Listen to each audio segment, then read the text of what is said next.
Sa ika-4 na pagdinig ng Senate panel hinggil sa PDEA leaks ay sa Personal Data Sheet o PDS nagtagal ang mga tanong ni Senator Jinggoy Estrada para kay dating PDEA agent Jonathan Morales. Ayon kay Estrada, nagsinungaling si Morales sa kanyang PDS nang sabihin nitong hindi siya na-dismiss sa Philippine National Police. Inadmit ka na 1993 sa PNP, na-dismiss ka ng 1994 from the service. Pero dito, maliwanag na isinulat mo,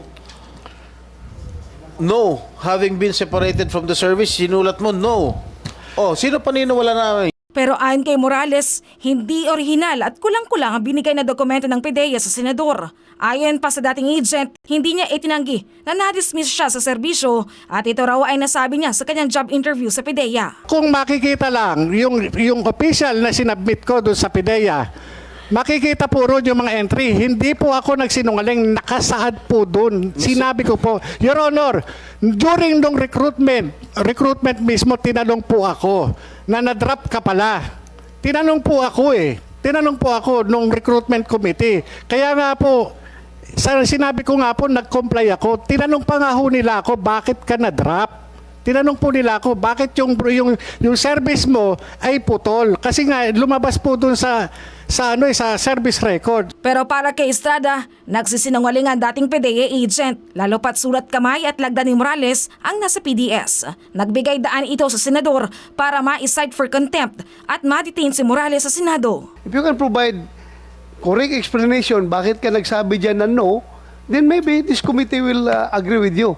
Yung paglalagay ng no na yan, hindi ko po yan nilagay. Go I ahead. move that he be cited in contempt. Bring him down.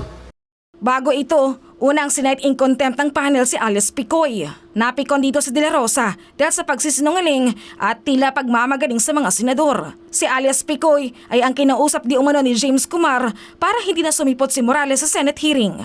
Is that your truth? Yes, sir. Nalukuhin kami dito? Hindi po kayo, sir, ang niloloko ko, sir. Sir, hindi ko po kayo niloloko, sir. Meron ka pang daladalang... we are inviting you here to shed light on the... yung papel mo doon sa CCTV recording. Yes, sir. Kaya kita inibitahan. Yes, sir. Hindi kita inibitahan dito para kunin yung expert opinion mo. May dadala ka pang papel nga tuturuan mo kami kung paano gumawa ng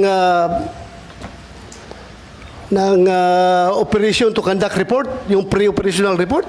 Sino ka para magturo sa amin dito? Hindi ka nga naging police, hindi ka nga naging PDEA. Na Polcom employee ka lang, na-dismiss ka pa. So paano ka bigay ng expert opinion sa amin? Samantala, nagawa namang maka-attend sa hearing ni dating Executive Secretary Paquito Ochoa matapos itong isubpina ng komite. Sa hearing, itinanggi nito na ipinatigil niya ang operasyon ng PDEA laban kina Pangulong Bongbong Marcos at aktres na si Maricel Soriano. During your time as the Executive Secretary, did the information regarding the alleged involvement of Ms. Maricel Soriano and Bongbong Marcos and other high-profile cohorts reach your office? No, sir. Samantala, hindi naman nagawang dumalo sa pagdinig ni James Kumar dahil nasa hospital daw ito matapos ma-stroke. Ayon kay Morales, si Picoy at Kumar ang kumausap sa kanya para huwag siputin ang hearing kapalit ang posisyon sa gobyerno.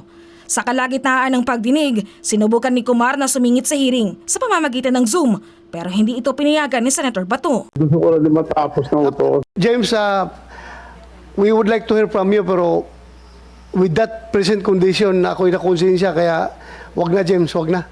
Hihintayin ng komite na umayos ang kalagayan ni Kumar saka muling magkakaroon ng susunod na pagdinig para sa PDEA leaks. Apila ni Morales na maimbitahan din sa susunod na pagdinig si First Lady Lisa Marcos. Kitang-kita naman na merong conspiracy. Ginamit nilang action Sandali lang, agent. sandali lang. Your Honor. We will hear from Kumar first before we jump to Lam.